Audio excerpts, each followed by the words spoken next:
এবারে আমরা মানে অ্যাকাউন্টিং ট্রিটমেন্টটা করব। কথা প্রসঙ্গে জানিয়ে রাখি যে এই যে কনসাইনরের যে আনসোল্ড স্টকটা বার করলাম কনসাইনমেন্টে, এখানে কিছু খরচা আসবে কিছু খরচা আসবে না, সেগুলো আমরা দেখলাম।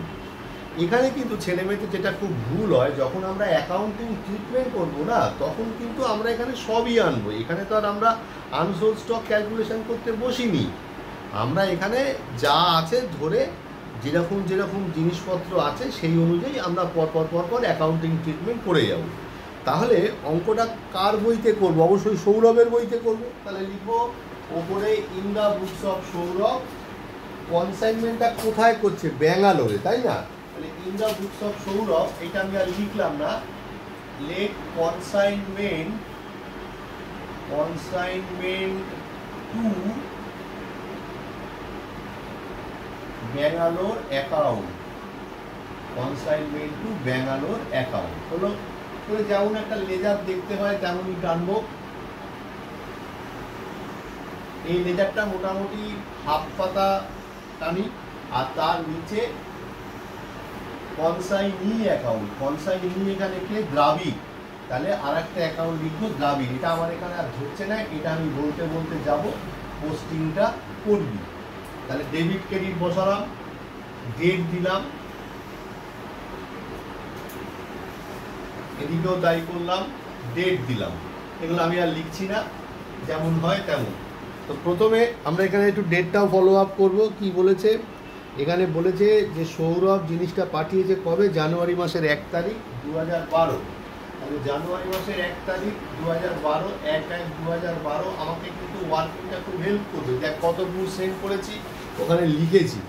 আমি গুড সেন্ড করেছি সম্ভবত 100 মাল সেল করেছি 80,000 টাকায়। এটার জন্য জার্নাল কি হবে? Consignment account debit to good sent on consignment account. তাহলে লিখব to goods sent on consignment account বলে 100 মাল কত টাকা করে? 800 টাকা করে, না রে? 800 টাকা করে তো, তার মানে 80,000 টাকায় জিনিসটা পাঠিয়েছি। হলো। এবার কি হয়েছে? মালটা পাঠাতে গিয়ে কনসাইনরের কিছু খরচা হয়েছে। কনসাইনর যে খরচাটা করে তার জন্য জার্নাল কি হয়? Consignment account debit two bank account. কেন? এটা কনসাইনর নিজেই খরচা করে, তাহলে consignment account debit two bank account. Bank account দিয়ে কী কী খরচা আছে? খরচা আছে 550 টাকা হচ্ছে গিয়ে 550 টাকা হচ্ছে ফ্রেট। ফ্রেট হচ্ছে 550 টাকা, লিখলাম FREIGST ফ্রেট 550 টাকা। আর ইন্স্যুরেন্স প্রিমিয়াম লিখলাম 1550। 2000 কত জানো? 2100 টাকা হচ্ছে খরচা। হয়ে গেল। তারপরে কি আছে? তারপরে যেটা বলেছে যে on December 31, 2012 Sourav received an account sales, মানে জিনিসটা বিক্রি করেছে। তাহলে বিক্রি করলে জার্নাল কি হয়? 31/12/2012। প্রথম মালটা বিক্রি করে কি টাকা পাবে? কনসাইনি টাকা পাবে, মানে দ্রাবিড় টাকা পাবে। তাহলে কি হবে তার জন্য জার্নাল? তার জন্য জার্নাল হবে হচ্ছে consignee account debit to consignment. কি জার্নাল হবে? কনসাইনি অ্যাকাউন্ট, মানে দ্রাবিড় এই, হ্যাঁ, তো Dravid account debit to consignment. Dravid তো মালটা পাবে প্রথম, তাহলে কি লিখবো? By Dravid account. By Dravid account বলে 1200 টাকায় বিক্রি করেছে 80টা মাল, তাই না রে? মানে 8/12 = 96,000 টাকায় বিক্রি করেছে। সঙ্গে সঙ্গে দ্রাবিড় অ্যাকাউন্টে কি লিখবি? দ্রাবিড় অ্যাকাউন্টে লিখবি 31/12/2012 দিয়ে হচ্ছে গিয়ে to consignment to Bangalore account. হলো। আমি আর দ্রাবিড় অ্যাকাউন্টটা করতে পারছি না এখানে, তোরা একটুখানি তুই কর। এবারে কি আছে? এবার এটার এগেনস্টে 15% কমিশন দিতে হয়েছে। কাকে? কনসাইনিকে। তাহলে এটা কনসাইনরের খরচা, কনসাইনিকে দিতে হচ্ছে, এবং কমিশনটা সবসময় বছরের শেষেই দিতে হবে। তার জন্য জার্নাল কি হবে? Consignment account debit two consignee account. Consignee account মানে হচ্ছে কি? দ্রাবিড় অ্যাকাউন্ট। তাহলে two Dravid account, two Dravid account dash দিয়ে কমিশন, ড্যাশ দিয়ে কমিশন, এই কমিশনটা কত কত বেরিয়েছিল? 96,000 টাকার ওপর 15% করেছিলাম। হ্যাঁ, 14,400 টাকা বেরিয়েছিল আমার কমিশন হলো। আর দেখ একটা খরচা করেছিলাম, কিসের খরচা? যেটা কনসাই নিয়েই করেছিল, যেটা আমি একটা বলেছিলাম নোট দে। এই খরচাটা কী খরচা জানি না, ধরেছিলাম এটা রেকারিং খরচা, সেই জন্যে এখানে আমরা মানে স্টক ভ্যালুয়েশনে লিখিনি। মাইন্ড ইট, এটা কিন্তু অ্যাকাউন্টিং ট্রিটমেন্ট করছে, এখানে সব আসবে, ঠিক আছে? তাহলে এই খরচাটাকে আলাদা আবার লিখি। টু দ্রাবিড়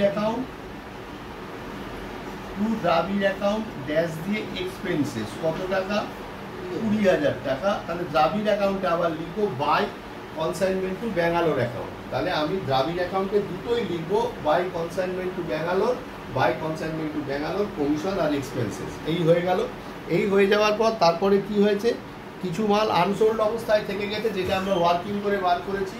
তাহলে এখানে লিখবো বাই কনসাইনমেন্ট স্টক অ্যাকাউন্ট। কেন, পুরো জার্নালটা কি হবে? Consignment stock account debit to consignment account. Consignment stock কত বেরিয়েছিল?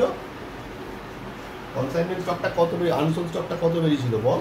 16,420 টাকা বেরিয়েছিল। এই সমস্ত পোস্টিং হয়ে গেল।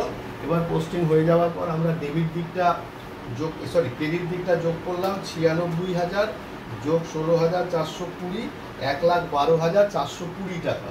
1,12,420 টাকা, 1,12,420 টাকা আমি যোগ করলাম। যোগ করার পর এখান থেকে বিয়োগ করছি 80,000, 2,100, 14,400 মাইনাস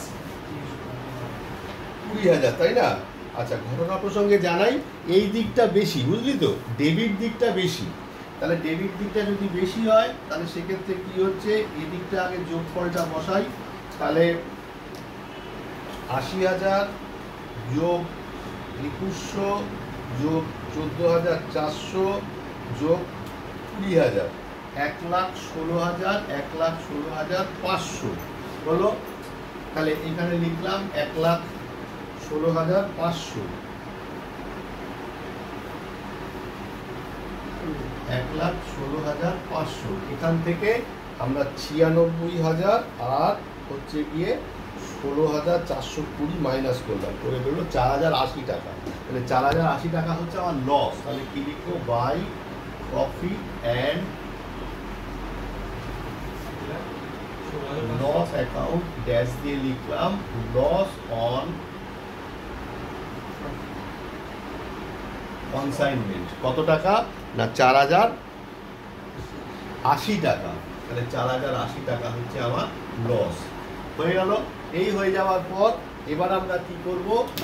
তোর কি ওই দ্রাবিড় অ্যাকাউন্টটা ক্লোজ করব। তো দ্রাবিড় অ্যাকাউন্টটা কিভাবে ক্লোজ করব? দেখ, দ্রাবিড় অ্যাকাউন্টে ক্রেডিট দিকটা কম আছে, যতটুকু কম আছে ততটুকু এখানে কি বলেছে যে he send the balance amount by a draft, একটা ড্রাফট পাঠিয়েছে। তার মানে কি লিখবো? বাই ব্যাঙ্ক অ্যাকাউন্ট দিয়ে লিখবো অ্যামাউন্ট রেমিটেন্স বলে দ্রাবিড় অ্যাকাউন্টের ক্রেডিট দিকে যেটুকু টাকা ব্যালেন্সিং থাকবে সেটা বসিয়ে দেবো এবং দুদিকটা আমরা সমান করে দেবো। আমি তোদের হোয়াটসঅ্যাপ গ্রুপে দ্রাবিড় অ্যাকাউন্ট আর ছবি পাঠাচ্ছি। মানে এই হচ্ছে মোটামুটিভাবে অ্যাকাউন্টিং ট্রিটমেন্ট। ঠিক।